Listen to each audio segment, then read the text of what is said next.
નમસ્કાર મિત્રો, આ સાઇટમાં તમે વિડીયો જોઈ શકો છો। આપણે લગ્ન પ્રસંગમાં કેમ જઈએ છીએ?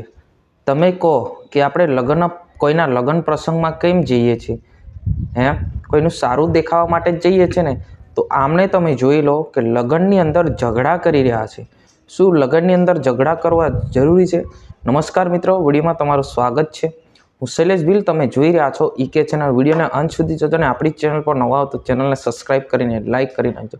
મિત્રો, તમને ખબર છે આપણે ગુજરાતની જે પણ માહિતી, જે પણ ઘટના વિડીયો તાત્કાલિક તમારા સુધી પહોંચાડવાનું કામ અમે કરી રહ્યા છીએ। જી હા મિત્રો, વાત કરવામાં આવે તો અહીંયા તમે જોઈ શકો છો લગ્નની અંદર જાન આવતાની સાથે આ શું બબાલ કરી રહ્યા છે। આ સારું નથી દેખાતું મિત્રો। આપણે કોઈના લગ્નમાં કે કોઈના જાનમાં કે કોઈને સારું દેખાવા માટે જતા હોય છે, ત્યારે આપણે જઈને આવું કરીએ તો લગ્ન માલિકની શું ઇજ્જત હોય છે? તમે વિચાર કરો, આજે ઘટના બની છે દાહોદની અંદર।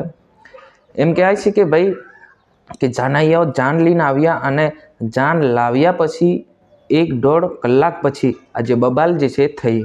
બબાલ એટલા માટે થઈ કે ભાઈ કોઈ એમની આગળની કોઈ દુશ્મની હશે, પરંતુ લગ્નમાં જઈને આવું કરવા આ યોગ્ય નથી મિત્રો। ખરેખર આવું ના કરવું જોઈએ, કેમ કે કોઈની ઇજ્જત ના જવડાવવું જોઈએ। કે લગ્ન કરવા માટે ઘણી બધી મહેનત લાગે છે, ઘણા બધો ખર્ચો લાગે છે અને વર્ષોથી એ મહેનત કરીને પોતાનું દીકરાનું કે દીકરીનું લગ્ન કરતા હોય છે, ત્યારે આવી સિચ્યુએશનની અંદર આવું થાય તો લગ્ન પરિવારની ઇજ્જત જતી હોય છે। તો ખરેખર મિત્રો, આ ટોપિક વિશે તમારે શું કહેવું છે જરૂર કમેન્ટ કરીને બતાવજો। આપણી ઇન્સ્ટાગ્રામ આઈડી પર ચાલુ છે, એના પર જઈને પણ તમે ફોલો કરી શકો છો અને એની અંદર પણ તમને ઘણી બધી જાણકારીઓ મળતી હોય છે। તો જરૂરથી એકવાર વિઝિટ કરજો। ડિસ્ક્રિપ્શનમાં લિંક પણ આપી દીધેલી છે।